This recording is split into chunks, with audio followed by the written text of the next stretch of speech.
Colleagues, too bad it's late in the evening, given the importance of this bill. Too bad we didn't wait until next week to talk about it, but we're here tonight, we're talking about the bill. So, the bill does three things, all of which should be in 2020. But somehow they found a way in this bill, which is odd that we would be repairing 2020 before it even gets to the floor. What it indicates, of course, is 2020 is not ready. That's why we're looking at this bill now, tonight.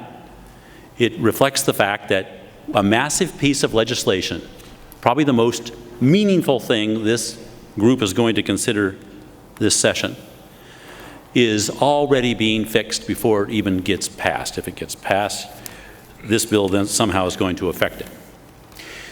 The one interesting thing about this bill is that it calls out some of the greatest weaknesses in 2020.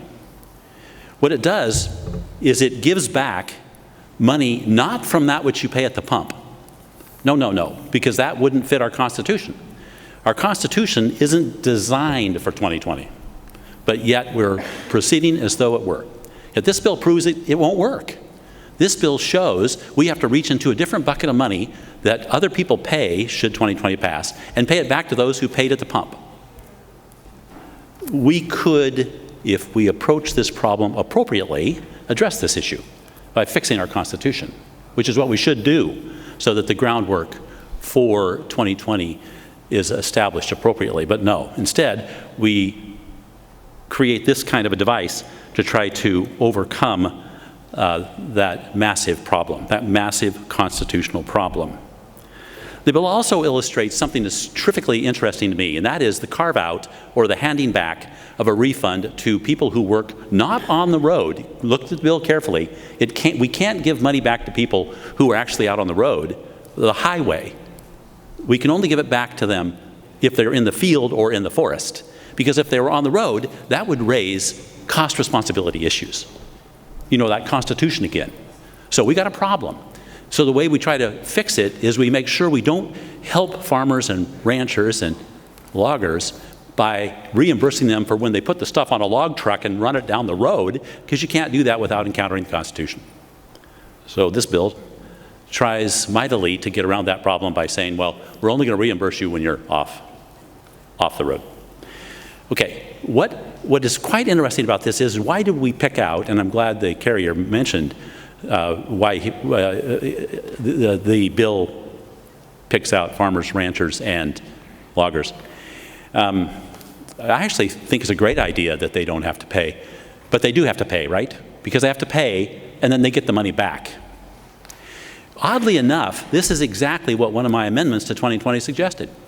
It's called the revenue-neutral means of addressing climate change, suggested by none other than Professor Bill Jaeger of Oregon State University's School of Applied Economics. I went back and looked at some of the emails he and I exchanged 6 months ago in anticipation of this very day to try to remember clearly how we could solve this climate issue, achieve the same change in behavior by taking your money at the pump and then giving it back sometime later. That's called a revenue-neutral approach to managing behavior. And as anyone who does tax law knows that you tax people for one of two reasons, either to change behavior or raise money. I think this bill illustrates the fact that what's really going on is the bill is intended to raise money. And then, once that money is raised, to spend it. Not to affect climate change solutions, which I have suggested over and over again in my amendments. I want it really clear, again, I'm all in favor of trying to address this CO2 issue, but I want to do it in a way that is not damaging to the people of Oregon, as 2020 is going to be. What I'm trying to say here is this bill reflects a revenue-neutral approach to those who use their vehicle, their tractors and their skidsters out in the forest or in the field. They will pay at the pump, they will wait, they will get some of the money back, and you know what? Their behavior will change. Why? Because we got 30 years to do it in. Even 2020 has a 30-year program, a window. We can change behavior by taking the money and then giving it back. But this bill illustrates that we're only going to give it back to to a chosen few. I happen to like the fact that it's loggers and ranchers and farmers, since that's my space. But I can't help fix a bill that is not yet passed, and I hope doesn't, because it's not ready. It's not ready because the groundwork in the form of our Constitution, and frankly, the thought that needs to go into a bill this massive, I'm talking about 2020, the work, even though I want to hand it to those who have worked so hard on it for working really hard on such an important issue, it's not ready yet. This bill illustrates it. By I mean the 2020.